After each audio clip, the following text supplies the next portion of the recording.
വർഷങ്ങളായിട്ടേ ഞങ്ങളിവിടെ ജോലി താമസിച്ചുകൊണ്ടിരിക്കുന്നതാണ്. 10-60 വർഷമായിട്ട് താമസിക്കുന്ന ആളുകളാണ്. എന്നിട്ട് ഞങ്ങൾക്ക് പട്ടയം കിട്ടുന്നതിനെക്കുറിച്ച് ഇതുവരെ ഒരു തീരുമാനം ഉണ്ടായിട്ടില്ല. അതിന് ഭയങ്കരമായ പ്രതിഷേധമുണ്ട് ഞങ്ങൾക്ക്. കാരണം എൻ്റെ മക്കളൊക്കെ ആണെങ്കിൽ പോലും ഓരോ പാർട്ടിയുടെ ഓരോ പ്രവർത്തകരാണ്. എന്നിരുന്നാൽ പോലും ഞങ്ങൾക്കിവിടെ പട്ടയം കിട്ടാനുള്ള ഒരു ഇതും കാണിക്കുന്നില്ല. അതാണ് ഞങ്ങളുടെ ഏറ്റവും വലിയ പരിതാപകരമായ കാര്യം. അപ്പോൾ അത്തരത്തിൽ പട്ടയം കിട്ടാതെ വരുന്നൊരു സാഹചര്യം നിലനിൽക്കെ ഈ തെരഞ്ഞെടുപ്പിനെ താങ്കൾ എങ്ങനെ നോക്കിക്കാണും? ഇതിനെ എനിക്ക് യാതൊരുവിധ ഇതും താല്പര്യം കാണിക്കുന്നില്ല ഞാൻ. അതാണ് എൻ്റെ അഭിപ്രായം. അപ്പോൾ ഇത്തവണ വോട്ട് ബഹിഷ്കരണത്തിലോട്ട് പോലും ബഹിഷ്കരണത്തിലേക്ക് പോകാനുള്ള താല്പര്യം എൻ്റെ. അത് ഞാൻ മക്കളോട് വരെ പറഞ്ഞിട്ടുണ്ട്.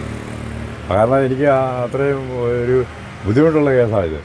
കാരണം വർഷങ്ങളായി ഇവിടെ താമസിച്ച് ഇവിടെ തോപ്രാംകുടി കര മാത്രമേ ഉള്ളൂ പട്ടയമില്ലാത്തുള്ളൂ സ്ഥലമുള്ളൂ. വേറെ എല്ലായിടത്തും പട്ടയം കൊടുക്കുന്നത് ചിന്നാറ് വരെ കൊടുത്തിട്ടുണ്ട്. വനത്തിൻ്റെ അടുത്ത് കിടക്കുന്ന മേഖലയാണ്. പിന്നെ തോപ്രാംകുടി കൊടുത്താൽ എന്തുകൊണ്ട്?